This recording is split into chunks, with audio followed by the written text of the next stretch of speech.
आप दिल्ली के सीएम हैं, क्या आप भगवान हैं? वैसे तो आपने कोई कोर कसर नहीं छोड़ी थी अपने आप को श्री कृष्ण इत्यादि बताने में। जहां से करप्शन जन्म लेती है उसके बाद मनीष सिसोदिया जी तक पहुंचती है। अरे अरविंद केजरीवाल जी, ये जितने गागर बंद है ना अभी जेल के अंदर, चाहे वो मनीष सिसोदिया जी हो, चाहे वो संजय सिंह जी हो, चाहे वो सत्येंद्र जैन जी हो, ये सारे गागरों के सागर आप हैं। वाह अरविंद केजरीवाल जी, आप चंद कागजों पर सवाल लिख के लाते थे, उन सवालों के जवाब आप उस समय विपक्ष के और सत्ता की नेताओं से मांगते थे, वो तो ठीक था। आज देश की संवैधानिक जांच एजेंसी आपको सवाल के कटघरे में जब खड़ा कर रही है तो आप भाग गए। आप प्रस्तुत नहीं होना चाहते। आपने अपने चिट्ठी में क्या लिखा है? चिट्ठी भी लेकर आया हूं।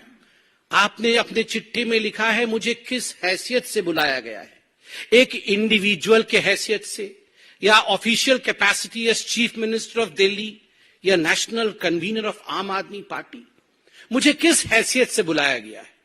अरे अरविंद केजरीवाल जी, ये जितने गागर बंद है ना अभी जेल के अंदर, चाहे वो मनीष सिसोदिया जी हो, चाहे वो संजय सिंह जी हो, चाहे वो सत्येंद्र जैन जी हो, ये सारे गागरों के सागर आप हैं।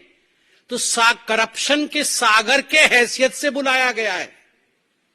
आप जो जानना चाहते हैं कि किस हैसियत से आपको बुलाया गया है, as the ocean of corruption, as the source of corruption, from where corruption emerges in Delhi, जहां से करप्शन जन्म लेती है उसके बाद मनीष सिसोदिया जी तक पहुंचती है, जहां से उद्भव होता है करप्शन का और उसके बाद वो पहुंचती है सत्येंद्र जैन के पास, जहां से करप्शन आरंभ होता है और उसके बाद वो पहुंचती है संजय सिंह के द्वारे, उस सोर्स के रूप में आपको बुलाया गया है, एज दैट सागर, गागरों के सागर के रूप में आपको बुलाया गया है। और ये क्या वीआईपी सिंड्रोम है? मुझे क्यों बुलाया गया है? क्यों?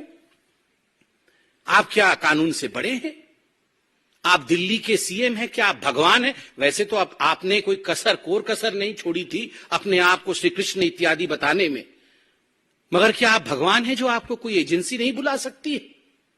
और तो और मैं आज आपसे सवाल पूछना चाहता हूं, ये जो आपके डायलॉग्स होते थे ना, प्रेस कॉन्फ्रेंस वाले डायलॉग, डबल एक्सेल शर्ट पहन करके आप जो प्रेस कॉन्फ्रेंस करते थे और कहते थे कि ये मुझे पता है अब ये मनीष सिसोदिया को भी बुलाएंगे, मुझे पता है कि मनीष सिसोदिया बिल्कुल सच्चा है, बिल्कुल कट्टर ईमानदार है, मुझे पता है संजय सिंह कट्टर ईमानदार है।